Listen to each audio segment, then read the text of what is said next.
Good afternoon Himachal, आप देख रहे हैं दिव्य हिमाचल टीवी। मैं हूं वंशिता शर्मा। आज दोपहर हिमाचल में देखिए अब तक की बड़ी खबरें।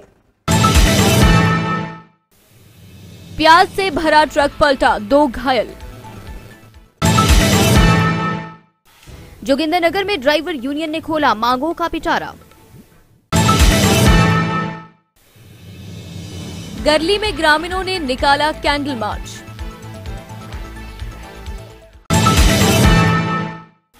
जल्द जेओए का परिणाम घोषित कर बेरोजगारों को राहत प्रदान करे सरकार।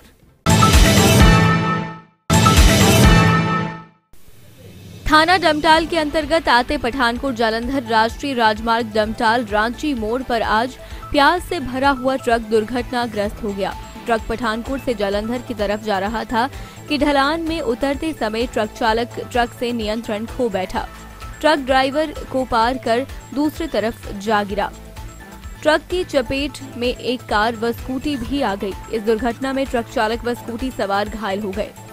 स्थानीय लोगों ने भारी मशक्कत से ट्रक चालक और स्कूटी सवार को ट्रक से निकाला।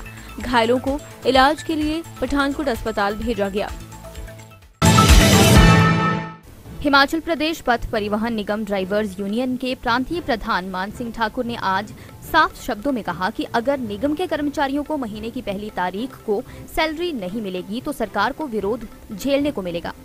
प्रधान मान सिंह ने कहा कि आज निगम का कर्मचारी लाखों के कर्जे में डूबा हुआ है। उन्होंने कर्मचारी के रुके भत्तों के अदायगी के लिए भी सरकार से मांग की है। वेतन विसंगतियों को दूर करने के लिए भी सरकार से आग्रह किया है। ठाकुर ने कहा, आज जिन यूनिट्स में क्षेत्रीय प्रबंधक नहीं है उनमें जल्द भरे जाएंगे तथा चालकों की नई भर्ती भी की जाएगी। धरोहर नगरी गरली की सड़कों पर ग्रामीणों ने कैंडल मार्च निकाला। गरली बस स्टैंड से शुरू होकर स्थानीय बाजार, तालाब रोड बाजार, गर्ल्स स्कूल से होता हुआ सिविल अस्पताल गरली पहुंचा। वहां पंचायत उप प्रधान सुशांत मोदगिल गत करीब 14 दिनों से मरीजों को पेश आ रही विभिन्न जनहित समस्याओं को लेकर धरने पर बैठे हुए हैं।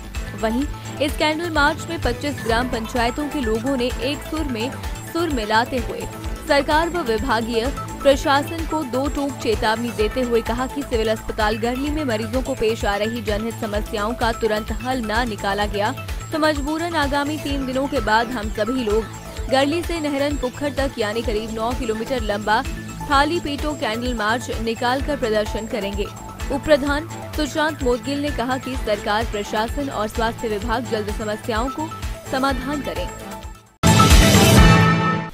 प्रदेश में जेओए आईटी परीक्षा में शामिल अभ्यर्थियों ने परीक्षा को रद्द न कर इसका परिणाम जल्द घोषित कर हजारों बेरोजगारों को राहत प्रदान करने की प्रदेश सरकार से मांग की है। बेरोजगारों का नेतृत्व करने वाले अभ्यर्थी रमेश ने बताया कि युवाओं ने इस बारे में प्रधानमंत्री नरेंद्र मोदी को ऑनलाइन ज्ञापन भी भेजा है।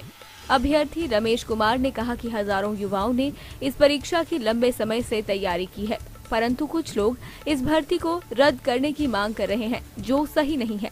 उन्होंने कहा कि जो लोग इस भर्ती को रद्द करने की मांग कर रहे हैं वो लोग इस परीक्षा में शामिल सभी अभ्यर्थियों का हुए खर्चे को वहन करें। रमेश कुमार ने प्रदेश सरकार से जल्द इस भर्ती प्रक्रिया का परिणाम घोषित करने की मांग की है। मैं रमेश बात कर रहा हूँ, डिस्ट्रिक्ट मंडी से हूँ और सबसे पहले मैं मीडिया साथियों का धन्यवाद करना चाहता हूँ। हमें खुशी है कि हम भारतवर्ष में रहते हैं जहाँ हर नागरिक को अपनी बात रखने का अधिकार है।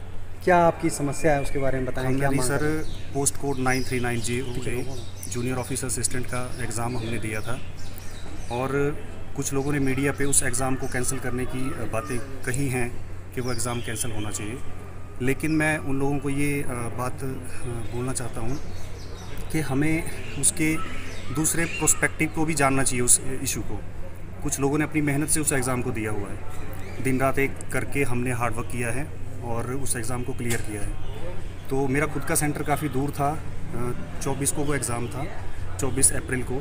तो मैं 23 को घर से निकला था, रूम रेंट पे लिया, बसेस का खर्चा और खाने का खर्चा। तो ये सारे एक्सपेंडिचर्स वो हमें वापस कर दें लोग जो इसको कैंसिल करने की बात करते हैं।